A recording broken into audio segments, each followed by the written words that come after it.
Good morning. मी कालच्या व्लॉगमध्ये तुम्हाला सांगितलं होतं की मी डीमार्टमधनं किराणा वगैरे आणला होता.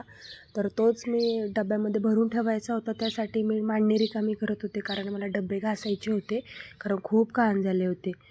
आणि शाहूचं काय चाललं होतं बघा इथं, मोबाईलमध्ये बघून काय करत होते काय माहिती.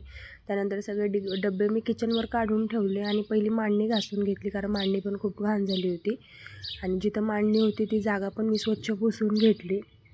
आणि त्यानंतर आपण जे कांदे बटाटे ठेवतो ना, ते पण घासून घेतलं, कारण ते पण थोडंसं त्याच्यावर धूळ वगैरे होती.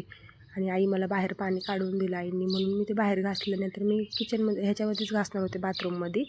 आणि मग आई म्हणल्या तू बाकीचं सगळं आवर, मग मला डबे बाथरूममध्ये आणून दे, मी घासते. मग त्यांना डबे नेऊन दिले. आणि 2-3 दिवस तरी लाईटच नाही आहे. मग थोडीशी साई होती, म्हटलं ती खराब होईल, मी तूप बनवण्यासाठी साठवून ठेवली होती. मग म्हटलं ते करावं. तर आत्ता पण करायला घेतलं तर लाईटच नाही. मग लाईट आली तर केलं, तर बघा असं लोण्याचं गोळा, पाणी वेगळं लोणं वेगळं झालं. ते छान स्वच्छ 2-3 पाणी मी धुवून घेतलं आणि पातेल्यामध्ये कढवण्यासाठी ठेवलं. तोपर्यंत किचनवरचं सगळा राडा आवरून घेतला. भांडे वगैरे पण घासायची होती. आणि मग डबे मी असे पालथे घालून ठेवले होते चटईवरती, ते पण थोडे सुकले होते, म्हणून मग मी ते पुसून घेतले. आणि शावने आज अजिबात त्रास दिला नाही, तिचं ते खेळणं चालू होतं. त्यानंतर बघा असं सगळं स्वच्छ केलं, किती छान दिसतं.